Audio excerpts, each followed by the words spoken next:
Hello and welcome to Pictorial Planet. My name's John Finch. Today we're going to be talking about pre-soaking your film before development. I'll be telling you why you might want to do it, why you might not want to do it, and the fact that I don't do it. Well, sometimes I do it. There's really three main reasons that you would want to pre-soak your film. And the first reason is to warm up your tank and film to get it up to 20 degrees centigrade ready for development, or whatever your temperature is. The second reason would be to alleviate some uneven development that you're getting. We'll talk about that more in a moment. And the third reason might be if you're constantly getting air bells, a problem in development where air or bubbles have formed and they sit at the top of the film, trapped by the reel, and they create uneven development around the very top of the film. So they're the three main reasons. Let's look at those one by one. And we're going to go in reverse order. So air bells. Well, the reason air bells get trapped by the developer is because, and let me get you one of these here, I'll get you one of my reels here, is because as the reel sits in the liquid, some bubbles are formed by the agitation or by pouring in the developer. It forms bubbles, and these bubbles get trapped up in the top of the reel here. Now, we can get rid of those bubbles by a good solid tap on the bench with your developing tank. That can get rid of a lot of the bubbles. But sometimes, for some reason, and maybe it's with some certain developers or with certain people's tanks, I get emails saying, John, I still get air bells. What can I do about it? And I say to them, well, have you tried pre-soaking? Because pre-soaking the film generally helps to alleviate those air bells. By getting the film soaked in liquid, soaked in the water, the bubbles don't form easily on the film and they roll off it, they slide off it more easily and make it more easy to tap the film and get rid of them, get them to escape through these grooves and out through the top. So that's how it may alleviate air bells for you. So if you're getting that problem, give it a try. It might work. We'll talk about exactly how to do it in a moment. The next reason, working backwards again, is to help alleviate uneven development. Now, uneven development can be caused by a couple of things. Now, I've got a developer here, PMK, which I use. I wrote about this in my book, and I use this developer. It's a very good developer. And one of the things about this developer is it needs a lot more agitation than a normal developer, a regular kind of D76 or something like that. This developer needs agitating every 15 to 30 seconds. So it's quite a strong developer. It works quite powerfully on the film because it needs to be moved around the emulsion and around the film often. If we don't move that around often, we get uneven development. Now, in my experience, most uneven development seems to be caused in the very early stages of your development, in the first minute or two. So for that reason, I suggest if you're getting uneven development with one of these developers, use a pre-soak, because a pre-soak will get water throughout the emulsion and it will ease the new developer soaking into the emulsion in those early parts of development.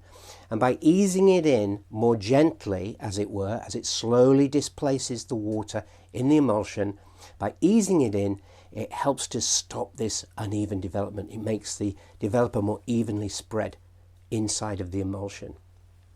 So that can happen with something like PMK. It can happen with a strong developer like a stock developer with very short development times of 4 minutes and 5 minutes and so on.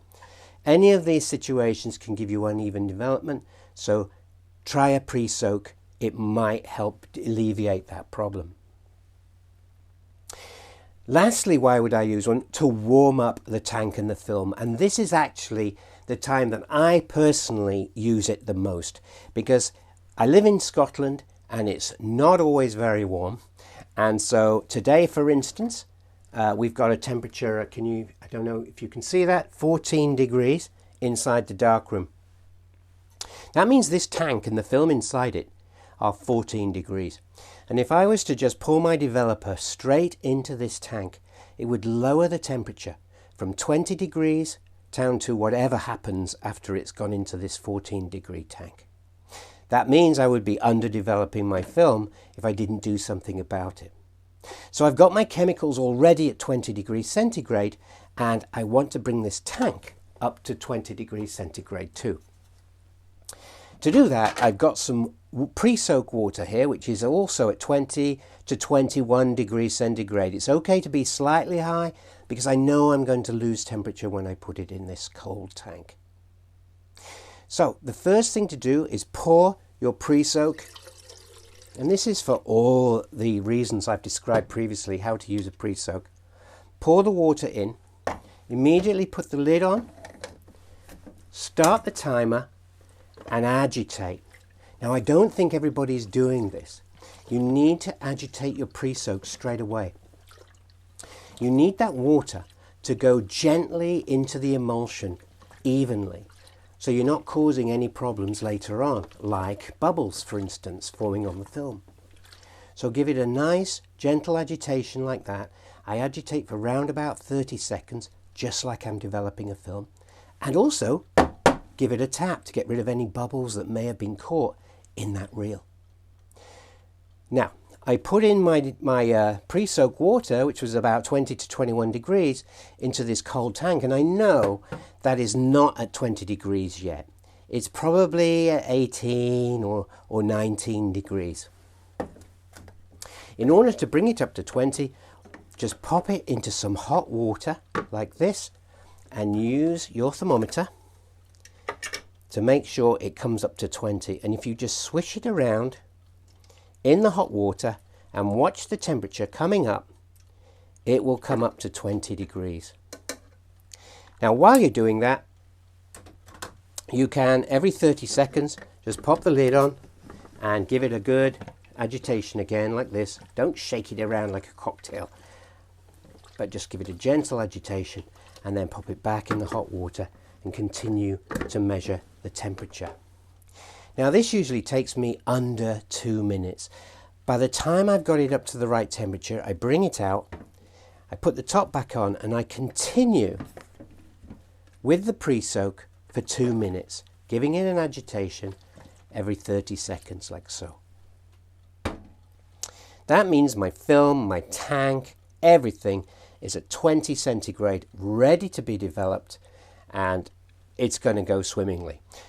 Now, if I use a pre-soak, I add about 15 seconds to my development time, because that seems to be around about how long it takes for the developer, once poured in, to move that water out of the emulsion, to replace the water in the emulsion and start to develop the film. So round about 15 seconds. If you pre-soak every time, it doesn't matter because you'll have your perfect development time anyway, taking that into account. But because I do it only occasionally, when the darkroom is cold, I add 15 seconds to my development time.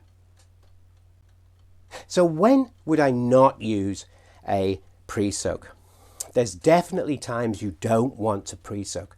And one that comes to mind immediately is when you're using a 2-bath. Now here's Thornton's 2-bath developer.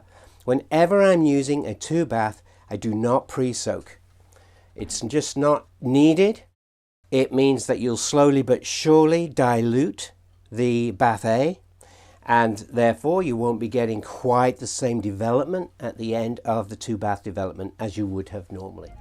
So that's one of the little rules that I learned a long time ago. Don't pre-soak before 2-bath developers. Well, I hope that's been of use to some of you. I'm sure that we all need to hear this stuff again because it's always a good reminder of how to just improve the quality of our development. And that's why I'm here, to help you improve the quality of your work in the darkroom and your work with your camera. So thanks for watching. Thanks to my patrons. I really appreciate it, you guys. And I will see you all next week.